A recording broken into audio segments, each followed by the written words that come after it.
अच्छा सर, हमने अपने लास्ट लेक्चर में चेंज इन एस्टीमेट का कॉन्सेप्ट समझ लिया था। अब ये देख लेते हैं कि उसकी डिस्क्लोजर रिक्वायरमेंट्स क्या हैं। अगर मैं आपको अपनी लास्ट इलस्ट्रेशन की कंटिन्यूटी में ये बताऊं कि भाई हमने ये सीखा था कि हमारा जब 2 सालों बाद जाके एस्टीमेट चेंज हुआ था, वो कुल मिला के लाइफ रह गई थी 7 साल, यानी टोटल लाइफ 7 साल थी, जिसमें से 2 साल अगर मैं माइनस करूं तो रिमेनिंग लाइफ बचती है 5 साल की।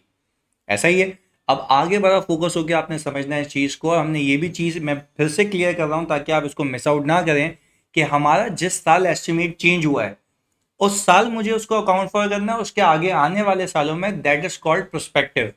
हम उसको पिछले सालों में जाके सही नहीं करेंगे कि एज इफ के पीछे भी यही डेप्रिसिएशन होना चाहिए था, क्योंकि पीछे गलत नहीं है। पीछे अपने हिसाब से बिल्कुल सही है, ये एक अंदाजा था और अंदाजा आगे जाके चेंज हुआ है, तो वो प्रोस्पेक्टिव ही जाएगा, ना कि retrospectively. I hope this is clear. फिर मैंने आपको इसमें आगे जाके ये चीज़ बताई थी कि भाई आपका जो डेप्रिसिएशन है वो ज़्यादा आया था। सर कितने से ज़्यादा आया था? सर 60,000 रुपये से। यानी मैंने आपको ये कहा था due to change in estimate your depreciation has been increase by rupees 60,000। इस चीज़ को आपने भेजे में फिक्स करना है। तो आपके स्टैंडर्ड की रिक्वायरमेंट भी यही है। स्टैंडर्ड की रिक्वायरमेंट ये है कि आप पहली चीज़ शो करें current year impact on profit, और फिर बोलता है if practicable future years impact on profit. तो जरा इसको इलेबोरेट करें। अभी हम डिस्क्लोजर रिक्वायरमेंट देख रहे हैं, सही है जी, इसकी रिपोर्टिंग देख रहे हैं। वो कह रहा है जब भी आपका एस्टिमेट चेंज होगा तो आप जैसे एरर नोट बनाते हैं वैसे ही चेंज इन एस्टिमेट का नोट बना के देंगे, और आप बताएंगे कि करंट ईयर के प्रॉफिट्स पे उसका क्या इंपैक्ट है और फ्यूचर ईयर के प्रॉफिट्स पे इस पर क्या इंपैक्ट होगा, अगर प्रैक्टिकेबल है। प्रैक्टिकेबल कब नहीं होगा वो आगे जाके बताता हूं। तो प्लीज खुदा के वास्ते सुकून से इस चीज को ग्रैब करना, समझना। हम इसी एग्जाम्पल की कंटिन्यूटी के अंदर इसी का डिस्क्लोजर बना के देखते हैं, बहुत फोकस होकर देखिएगा। मैंने कहा सर मैंने यहां पे हेडिंग डाल दी चेंज इन एस्टिमेट, सही है जी। और मैंने कहा सर ये मैंने नोट नंबर ऐसे ही डाल दिया अपना 8।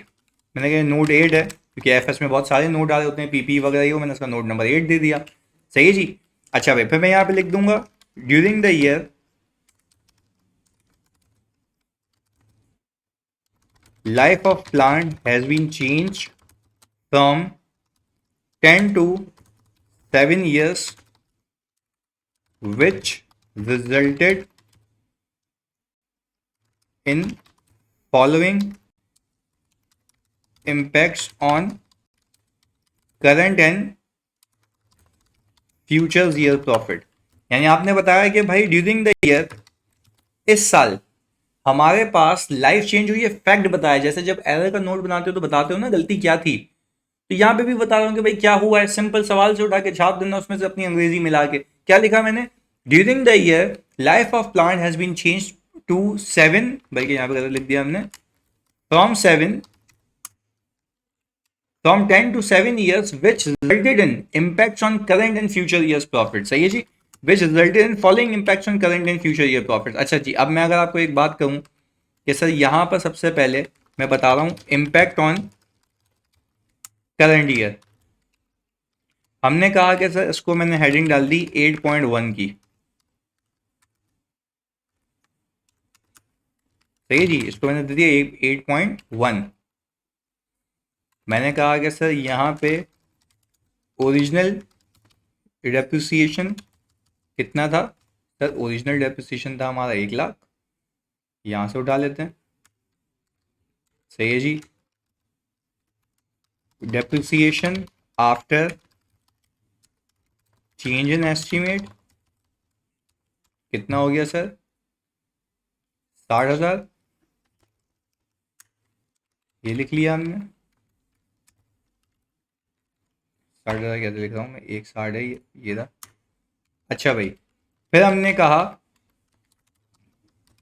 Increase in depreciation slash decrease in profit. हमने तो सिंपली यहाँ पे लिख दिया कि भाई हमारा पास डेप्रिसिएशन इतने से इंक्रीज हुआ और प्रॉफिट इतने से डिक्रीज हुआ, कितने से? 60,000 रुपये से। सर ये तो आ गया impact on current year. Impact on current year, 60,000 रुपये से आपको मैंने ऊपर भी सिखाया था, बताया था कि 60,000 रुपये से हमारा जो करंट ईयर का प्रॉफिट है वो कितना हो गया, कम हो गया। अब मैं यहाँ पर आपको सिखा रहा हूँ एस्टीमेट टेबल। एस्टीमेट टेबल सही है जी। मैंने कहा सर यहाँ पे मैंने लिख दिया ओरिजिनल, रिवाइज्ड और डिफरेंस। सही जी। बहुत फोकस होकर सुनिएगा, बहुत फोकस होकर देखिएगा इसको, क्योंकि आपने ही इसको बनाना है आगे जाके। तो इसलिए मैं ज़रा बिल्कुल सुकून और तामुल से इसको लेके चल रहा हूँ ताकि कोई चीज़ मिस आउट ना हो। अच्छा भाई सर, मैंने यहाँ पे ईयर्स लिख दिए।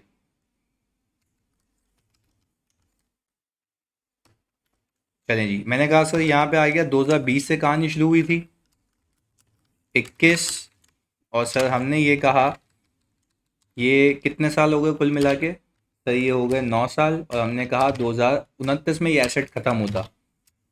समझिएगा, सुकून से दिमाग लगाइएगा इस पर, सही है जी, क्योंकि ये बड़ी ट्रिकी चीज़ है, इसको ज़रा देखिएगा। मैंने कहा ओरिजिनल डेप्रिसिएशन था 1 लाख का, ये बात आपको समझ आनी चाहिए sir. Original depreciation was of ₹100,000, सही है जी। हमने कहा सर ये आ गया हमारे पास 1 लाख रुपए का ओरिजिनल डेप्रिसिएशन। अच्छा भाई, इसको फॉर्मेट कर लेते हैं। अच्छा भाई, हमने कहा कि सर ये भी 1 लाख रहता, और ये हमने कहा सर यहाँ तक 1 लाख रुपए होता है, क्योंकि देखो मैंने यहाँ पे क्या लिखा हुआ है जानी, ओरिजिनल विदाउट एनी चेंज। आगे सुनिएगा, मैंने कहा सर रिवाइज यहाँ पे भी सेम था, यहाँ पे भी सेम था। सर मुझे लगता है 2022 में ये मसला हुआ है, तो मैंने कहा 2022 में, मैंने कहा 160 हो जाएगा, ऐसा ही है। और फिर मैंने कहा 2060 से ऑनवर्ड, प्लीज़ सुनिएगा, 2022 से ऑनवर्ड जो 160 आया था मेरे पास, ये 23 में चलेगा, 24 में, 25 में। सर देखें कितने साल हो गए, 6 साल हो गए, एक और साल चलेगा, कितना, 160। यानी सर आप मुझे एक बात बताएं, यहाँ पे कोई डिफरेंस नहीं था, यहाँ पे कोई डिफरेंस नहीं था, यहाँ पे कोई डिफरेंस आया, क्या मैं कह सकता हूँ this will reduce my current year profit. Sir मैंने उसको यही तो बताया, ये रहा 60,000 रुपये का मेरा एडिशनल डेप्रिसिएशन आया due to change in estimate, जिसकी वजह से मेरा प्रॉफिट क्या हो गया, मैंने क्या बता दिया, impact on current year profit. यहाँ पे लिख देते हैं impact on current year profit. बात क्लियर है। अच्छा जी, अब मुझे एक बात बताएं सर, यहाँ पे increase in depreciation, decrease in profit, ये बता दिया मैंने, लॉजिकली बता दिया कि ये इम्पैक्ट आ रहा है। अब आगे सुनिएगा, फिर मैंने कहा सर ये नोट का पार्ट नहीं, ये आपकी वर्किंग्स हैं। हाँ, मैं यहाँ पे लिख देता हूँ ताकि आप इसको मिक्स नहीं करते हैं। ये सर मेरी वर्किंग्स हैं समझाने के लिए, सही जी, समझाने के लिए, नथिंग मोर देन दैट। आप इसको ये याद रखिएगा, ये वर्किंग्स हैं। अच्छा आगे सुनिएगा जानिए फोकस के साथ। मैंने कहा सर क्या मैं कह सकता हूँ कि इसके आगे आने वाले जितने साल हैं 2023 से नॉनवर्ड्स, वो मेरे फ्यूचर ईयर्स हैं। वो मेरे कौन से ईयर्स हैं बच्चों, फ्यूचर ईयर्स हैं। अब देखिएगा, मैंने कहा सर मैंने यहाँ से ये माइनस किया, ये आ गया, ये आ गया। अच्छा भाई, इसको हम जरा ये कर लेते हैं,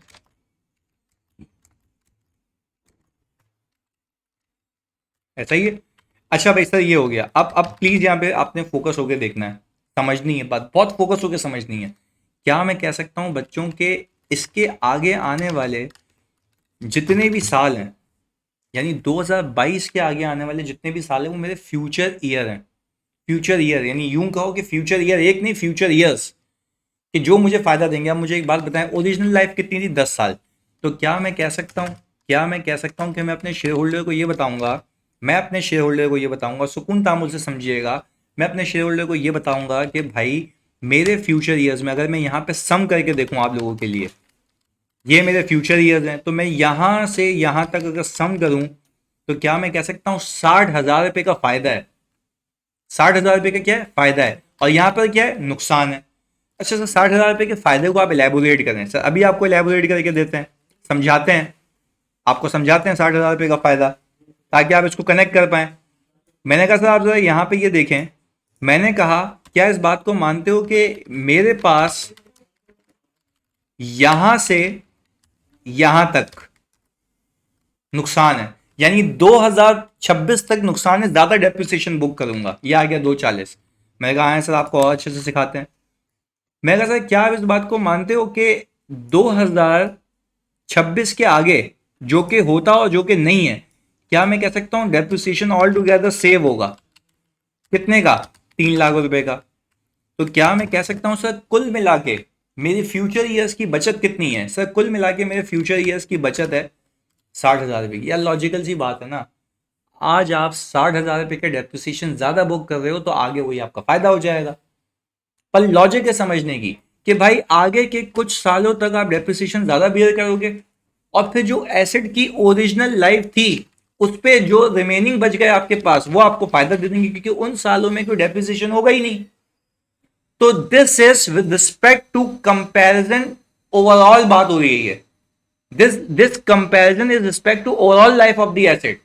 ये overall life of the asset की बात हो रही है। याद रखिए पूरे 10 साल है, मैं यहां पे लिख देता हूं 1 2 3 4 5 6, ये ऑल टूगेदर पूरे 10 साल है। ये देखो पूरे 10 साल है। तो क्या मैं कह सकता हूं कि ये जो मैंने एस्टिमेट का टेबल बनाया आप लोगों को समझाने के लिए बच्चों, एस्टिमेट का टेबल बनाया, ये रिप्रेजेंट कर रहा है कि भाई 2022 के अंदर एक एस्टिमेट का चेंज आया जिसने आपके करंट ईयर के प्रॉफिट को डेंट मारा कितने का, 60,000 रुपए का, जिससे आपके करंट ईयर का प्रॉफिट क्या हो गया, गिर गया। फिर हमने देखा कि फ्यूचर ईयर्स में क्या होता अगर लाइफ 10 साल होती। तो हमने कहा फ्यूचर ईयर्स में ये तो मेरे पास 2,40,000 रुपए का नुकसान हो जाएगा 2026 तक, क्योंकि मैं ज्यादा से ज्यादा डेप्रिसिएशन बुक करूंगा। और फिर इसको यूं भी तो देखो ना जानी कि आप जो 3 साल, क्योंकि देखो आपने ज्यादा डेप्रिशिएट करके फिर रिपीट कर रहा हूं, ज्यादा डेप्रिशिएट करके आपने वो हिट आज एब्जॉर्ब कर ली है। तो फ्यूचर में उतने का ही फायदा हो जाएगा भाई, जितने का आज नुकसान है लाइफ के हिसाब से उतने का ही फ्यूचर में क्या हो जाएगा, फायदा हो जाएगा। पर मैं उसको ब्रेक भी करके बता रहा हूं आपको कि हाँ भाई ये यहां तक नुकसान है और फिर जो अगले 3 सालों में डेप्रिसिएशन बुक होना चाहिए था वो नहीं होगा। तो अगर आप नेट करके देखो तो आज का जो नुकसान है वही फ्यूचर ईयर्स का क्या है, फायदा है। तो मैं अपने शेयर होल्डर को यहाँ पे तसल्ली दूंगा कि यार देखो टेंशन की बात नहीं है, आगे पीछे हुआ है दैट्स इट, क्योंकि एस्टिमेट क्या हुआ, चेंज हुआ है। क्योंकि एक चीज को मैं 10 सालों पे डेप्रिशिएट करा था वो जल्दी हो गई है। तो जब जल्दी हो गई है तो मैंने एक्सपेंस ज्यादा बुक कर लिया, इतनी एक्सपेंस का मुझे फ्यूचर में क्या हो जाएगा, फायदा हो जाएगा। पहले तो बात क्लियर है जानी आगे। फिर मैंने ये कहा कि सर यहां पर आप एक चीज बता दीजिएगा बस, ये आ गया और हमने यहां पे बता देंगे impact on future years profit. सही है जी। अब यहां पे impact on future year profit में आप बता देंगे इंक्रीज इन प्रॉफिट्स। सर कितने से इंक्रीज इन प्रॉफिट, सर वैसे सेम अमाउंट है पर हम यहाँ पे आपको सम करके दिखा देते हैं। ये रहा बात क्लियर, 60,000 पर। यानी सर मेरा शेयर होल्डर जब आके देखेगा ना इस नोट को, देखे यूं देखेगा वो बोलेगा भाई एस्टिमेट चेंज हुआ। अच्छा भाई क्या हो गया एस्टिमेट का चेंज, देखो during the year life of a plant has been change from 10 to 7 years which resulted in following impacts on current and future year profit। हमने बोला भाई देखो ये हुआ है, क्योंकि देखो एक शेयर होल्डर लास्ट ईयर का डेप्रिसिएशन देखेगा, इस साल का डेप्रिसिएशन देखेगा, उसको डेप्रिसिएशन ज्यादा देखेगा। मैंने ये भी बता दिया, मैंने कहा ले भाई ओरिजिनल ये था, आफ्टर चेंज इन एस्टिमेट इतना है, इतना ज्यादा है, जिसकी वजह से इस साल का प्रॉफिट क्या हो गया, कम हो गया। और इस साल का जिस अमाउंट से प्रॉफिट कम हुआ फ्यूचर में इतना ही क्या हो जाएगा, फायदा हो जाएगा। I hope that disclosure is very clear. तो ये आपको सिर्फ सिखाना था मुझे इस लेक्चर के जरिए कि how do we prepare disclosure of change in estimate. बात क्लियर है जानी। अच्छा सर अब एक और इलस्ट्रेशन को लेके चलते हैं। मैं यहाँ पे दूसरा हेड खोल लेता हूँ, मैं दूसरा हेड खोल लेता हूँ ताकि मैं आपको एक इलस्ट्रेशन रेजिडुअल वैल्यू की भी करा दूँ। सही है जी, बड़ा फोकस होकर देखिएगा इधर। मैंने कहा सर यहाँ पर एक और इलस्ट्रेशन बनाते हैं। मैंने कहा company purchase a plant at a cost of rupees 500,000, useful life of plant assessed to be 10 years and residual value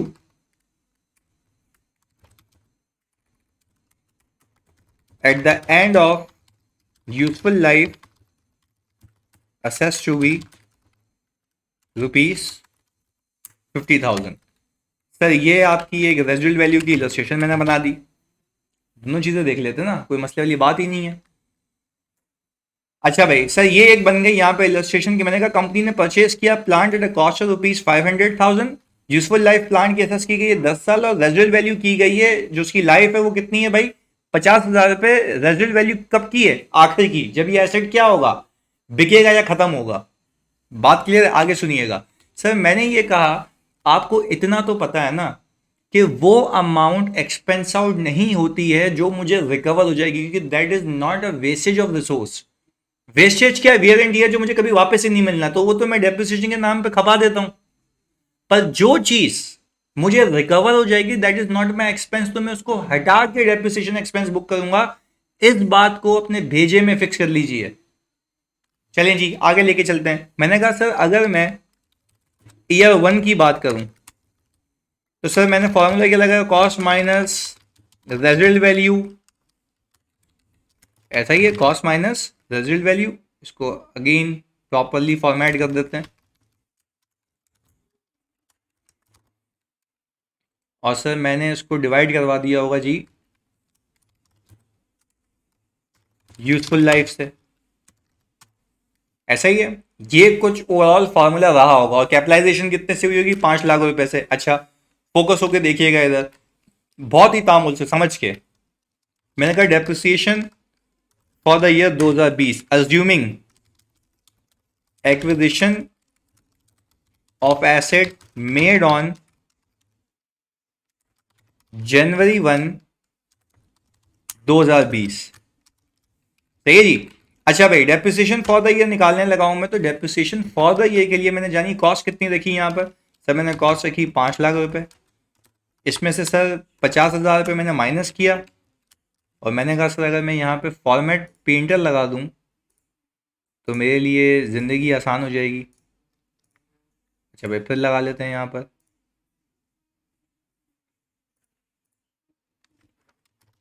अच्छा जी सर मैंने उसको डिवाइड कर दिया होगा कितने से सर? 10 ईयर्स से। या आप लोगों की विजुअल्स के लिए कि क्लियरिटी से आपको दिखे एक चीज़, तो मैंने कहा सर 5 लाख माइनस 50,000, सही है सही है, जो भी आंसर आएगा 450 आएगा, और उसको मैं डिवाइड कर दूँ 10 से, यानी सर 45,000 रुपये का मेरा 1 साल का डेप्रिसिएशन है। ये मेरे करंट एस्टिमेट्स। अब याद रखिएगा यहाँ पर दो एस्टिमेट्स हैं आपके, एक तो लाइफ और एक रेजिडुअल वैल्यू का अंदाजा है कि इतने मिल जाएंगे। सही है जी, I hope this is clear. ये बात आपको यहाँ पे भेजे में फिक्स करके रखनी है। आगे सुनिएगा। मैंने कहा सर आपकी कैरिंग अमाउंट, यहाँ पे कॉस्ट लिख देते हैं ताकि आप साथ साथ लेके चलें उसको। मैंने कहा सर 5 लाख रुपए की आपकी कॉस्ट ऑफ एसेट है, ये बात आपने नज़र में रखनी है। और 5 लाख रुपए के अंदर वो 50 भी शामिल है जिसको आपने डेप्रिशिएट होने नहीं दिया, क्योंकि आपने बोला कि भाई जो 50,000 रुपये डेप्रिशिएट हो सकते थे उसको हमने होने नहीं दिया। देखो तभी 5,000 रुपये का डेप्रिसिएशन कम आ रहा है, यानी मैंने उस 50,000 को 10 से डिवाइड नहीं होने दिया। होने देता तो 5 का इंक्रीमेंटल एक एडिशनल डेप्रिसिएशन आता। आई होप दिस इज क्लियर। आगे फिर मैंने कहा कि सर मेरे पास यहाँ पर कैरिंग अमाउंट एट 31 दिसंबर 2020 आ गई, और सर वो आनी चाहिए मेरे पास this minus this. Sir still 455,000 include 50,000 की रेजिडुअल वैल्यू जिसको मैंने डेप्रिशिएट होने नहीं दिया। मैं अगेन एंड अगेन इसलिए रिपीट करता हूँ ताकि मैथमेटिकली भी कनेक्टेड रहो, मैथमेटिकली भी कनेक्टेड रहो। सर मैंने कहा सर वही खानदानी अप्रोच लेके चलते हैं, इसको लेके चलते हैं ईयर 2 पे। मैंने कहा सर अब वापस से 2021 की कहानी में बताने लगा हूं। मैंने कहा सर जब एस्टिमेट ही चेंज नहीं हुआ तो मैंने कहा वही 5 लाख है, वही 50,000 माइनस करूंगा, वही 10 से डिवाइड करूंगा, कोई मसले वाली बात नहीं है। सर मैंने सिंपली, क्योंकि मैंने कहा कि मेरे एस्टिमेट में कोई चेंज नहीं है, और सर मैं यहाँ पर इसको 2 लाइनें नीचे ले आऊँ तो ये ज़रा आगे पीछे हो गया। तो हमने कहा सर आप इसमें से कैरिंग अमाउंट में से ये माइनस कर दें, या तो आप ये काम करें कि टोटल कॉस्ट में से टोटल एक्यूमुलेटेड माइनस कर दें, तब भी कितना आ जाएगा? 410। Again I am repeating the fact कि इस 410 में अभी भी 1 रुपये का भी डेप्रिसिएशन रेजिडुअल वैल्यू के ऊपर शामिल नहीं है, और इस 410 के अंदर इटसेल्फ रेजिडुअल वैल्यू शामिल है, क्योंकि आप उसको डेप्रिशिएट होने नहीं दे रहे। बात क्लियर है? आगे फिर मैंने कहा sir this is carrying amount as at 31 December 2021। कितने साल हो गए सर? 2 साल। अच्छा भाई नाउ अब अपने उस पे आते हैं हिसाब किताब पे। Now in 2022 it is evident that market value of similar plants have grown. अच्छा भाई, as a result of which residual value at the end of useful life is assessed to be rupees, sir आप कह दें 65,000।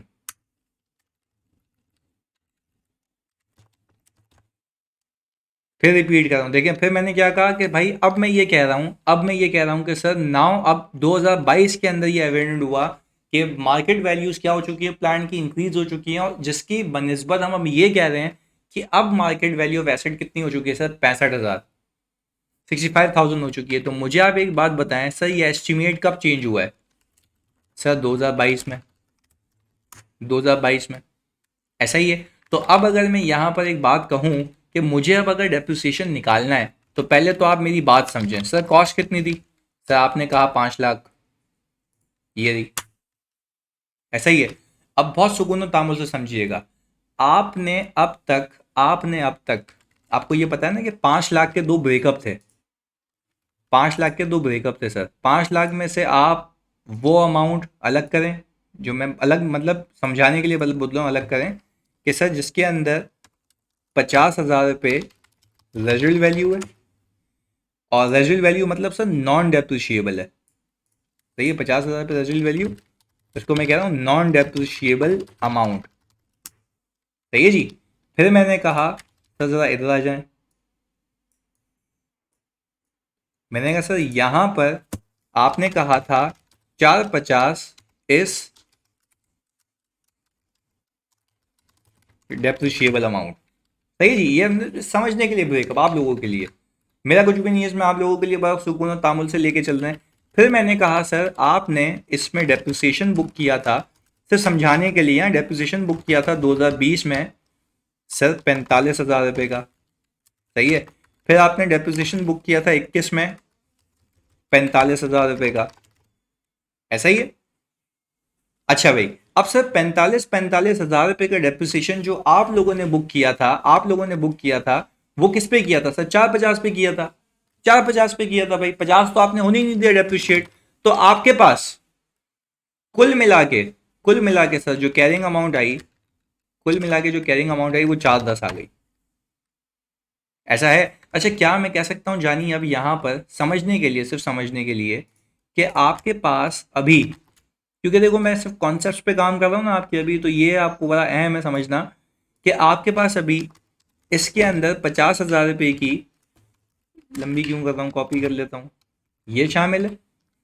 और sir इसमें से आपके पास कुल मिला के अगर मैं 450 में से माइनस कर दूं ये और ये, तो कुल मिला के 3,60,000 रुपये की आपके पास इसके अंदर क्या शामिल है बच्चों? डेप्रिशिएबल वैल्यू, ऐसा ही है जानी, ये आपके पास शामिल है डेप्रिशिएबल वैल्यू, यानी कुल मिला के अब ये हिसाब किताब है। यानी sir gradually over the period, आपको ये बात समझ आई होगी, ग्रेजुअली ओवर द पीरियड आपके पास जो वैल्यू में डिक्लाइन आया है वो डेप्रिशिएबल वैल्यू में आया है, not in that residual value. पर अब मैं आपको एक बात बताऊं, अगर यहाँ पे आप समझ पाए, आपको नहीं लगता कि आपने यहाँ पर इस वैल्यू को, जिसको मैं हाईलाइट करने लगा हूँ, ज़्यादा डेप्रिशिएट कर दिया है, जिस जो कि अब देखो ज़्यादा डेप्रिशिएट किया वो तो पिछले एस्टिमेट के हिसाब से किया ना। अब आपका अंदाज़ा क्या कहता है? अब आपका अंदाज़ा ये कहता है कि भाई मुझे 50,000 नहीं बल्कि 65,000 रुपये डेप्रिशिएट नहीं करने चाहिए थे, 65,000 रुपये डेप्रिशिएट नहीं करने चाहिए थे। तो भाई अब मैं आपसे ये कहूँ, जो हो चुका वो तो हो चुका ना, वो तो प्रायर एस्टिमेट था, वो गलती तो नहीं थी कि पीछे जाके सही करोगे। अब मुझे जो करना है, अब ऑनवर्ड सही करना है, अब मुझे जो करना है जानी वो क्या करना है, ऑनवर्ड सही करना है। ये बात क्लियर है? तो सर रेट्रोस्पेक्टिव तो मैं नहीं जाऊंगा, तो सर अब मैं क्या करूं? सर अब मुझे ये करना है, कि मैंने उठानी है कैरिंग अमाउंट, मैंने उठानी है क्या, कैरिंग अमाउंट। अच्छा भाई, अब मेरी कैरिंग अमाउंट जो है, कैरिंग अमाउंट वो कितनी है सर? सर वो आ रही है मेरी कैरिंग अमाउंट 410, सही है जी। इसके अंदर 50 भी है, 360 भी है। अब मैं ये कह रहा हूं समझाने के लिए कि सर अब आप इसमें से माइनस कर दें 65,000, क्योंकि अब आप ये कहेंगे आप 15,000 को और डेप्रिशिएट नहीं होने देंगे, 15,000 को और डेप्रिशिएट नहीं होने देंगे। तो क्या मैं कह सकता हूं यहां पर समझाने के लिए बच्चों, यहां पर कि अब सर जो किस्सा कहानी है वो कहानी कुछ बदल चुकी है, और वो कहानी के अंदर ये कहानी आई है कि भाई ये 50,000 रुपये से हट के, जैसे तुम लोगों को समझाने के लिए मैं यहाँ पे ये ड्राइंग वगैरह का उपयोग करता हूँ। सर ये जो 50,000 है ना, अब इसकी जगह ये आ जाएगा 65,000।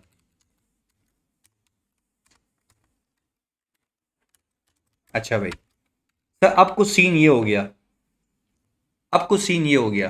तो सर मुझे आप एक बात बताएं, क्या मैं कह सकता हूँ मेरी डेप्रिशिएबल वैल्यू क्या हो जाएगी, कम हो जाएगी? क्योंकि देखो टोटल वैल्यू तो चेंज नहीं होनी ना, अब जो बच गया है इसमें से ही आपने अलग करना है। तो क्या मैं कह सकता हूं कि सर अब मैं अगर ये कहूं कि 360 में से अगर मैं 410 में से अगर सॉरी 410 टोटल थी, अब मैं कह रहा हूं टोटल में से पहले 50 कह रहा था डेप्रिशिएबल नहीं, अब मैं कह रहा हूं 65 नहीं है। पीछे क्या क्यों नहीं से कह रहा भाई, पीछे तो हो चुका। अब तो एसिड की वैल्यू रिड्यूस हो गई है, बची है ना, जो करना है इसमें करना है। तो आप मुझे एक बात बताएं सर, इसमें से अगर मैं 65 कटा दूं तो क्या मैं कह सकता हूं यहां पे आ जाएगा 345,000 डेप्रिशिएबल वैल्यू। तो सर यहाँ पे भी देखें ना, यही तो आ रहा है, यहाँ पे भी तो यही आ रहा है कि सर मैंने कैरिंग अमाउंट में से क्या माइनस की, रेजिडुअल वैल्यू माइनस की। सही जी, और इसको सर डिवाइड कर देना है किससे? सर इसको डिवाइड कर देना आपने यूजफुल लाइफ से। सर यूजफुल लाइफ से या रिमेनिंग यूजफुल लाइफ से? सर रिमेनिंग यूजफुल लाइफ से। अच्छा, जो कि इस केस में अल्लाह का शुक्र है हम अज्यूम कर रहे हैं कि हमारा लाइफ का एस्टिमेट चेंज नहीं हुआ। तो आप मुझे एक बात बताएं, इसको आप 10 से ही डिवाइड करें? नहीं सर, गलत हो जाएगा। 10 से डिवाइड करने का मतलब है आप प्रीवियसली डेप्रिशिएटेड वैल्यू को वापस से डेप्रिशिएट कर देंगे। आपका एस्टीमेट क्या हो चुका है बच्चों, ऑल टुगेदर चेंज हो चुका है। तो अब आप रिमेनिंग कैरिंग अमाउंट को रिमेनिंग लाइफ से डिवाइड करके कहानी आगे लेके जाएंगे। बात क्लियर है? आगे सुनिएगा। तो सर मैंने ये कहा कि सर इस वाली चीज़ के बाद हमने क्या सीखा? सर हमने ये सीखा कि एस्टिमेट का चेंज, चाहे लाइफ का चेंज हो या रेजिडुअल वैल्यू का चेंज हो, आपने रिमेनिंग कैरिंग अमाउंट को आगे लेके जाना है और उसमें अकॉर्डिंगली फिगर्स को एडजस्ट करना। देखो मैंने यही किया ना, मैंने कहा डेप्रिशिएबल वैल्यू मेरी ऑटोमेटिकली 345 हो जाएगी। अब मैं आपसे अगर ये बात पूछूं कि सर अगर मैं, अच्छा पहले उसको भी हम ज़रा ना मर्ज कर लेते हैं ताकि ऑल टुगेदर आपका हिसाब किताब सेम हो जाए दोनों का। अच्छा सर, मैंने उसको यहाँ कॉपी किया और फिर इसको यहाँ कॉपी कर दिया ताकि ये अमाउंट यहाँ पर आ जाए आपकी। अच्छा जी सर।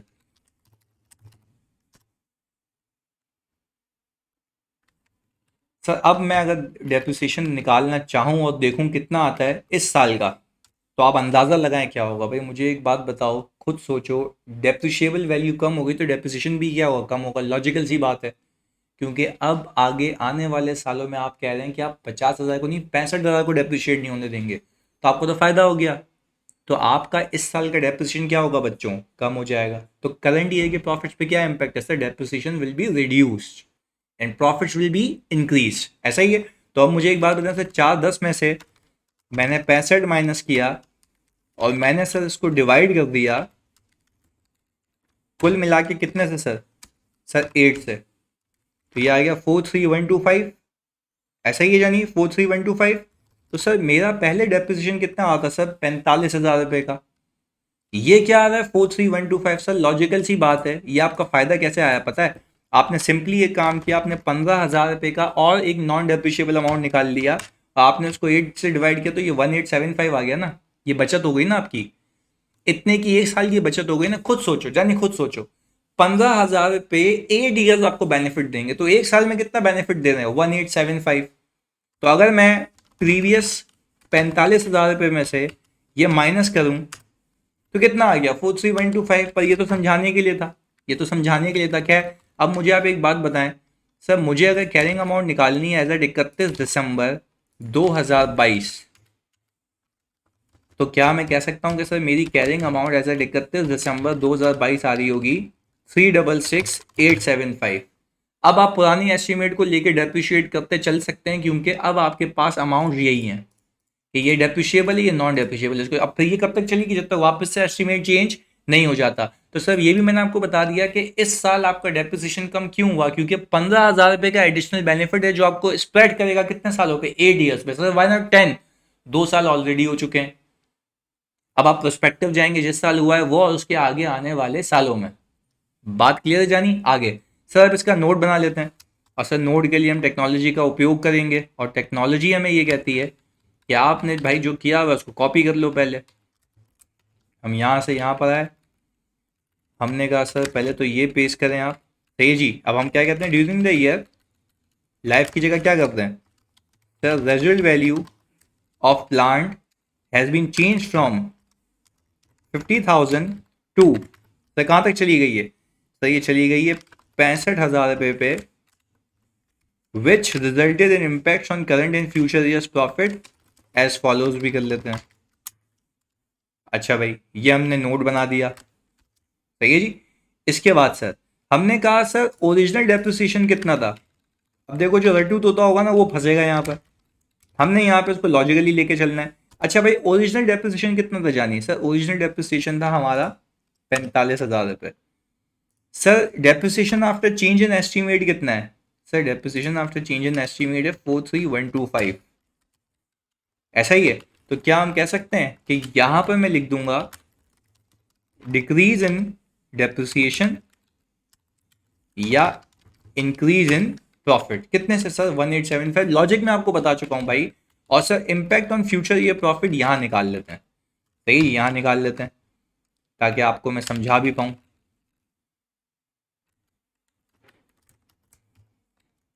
अच्छा सर, ये आ गई वर्किंग्स।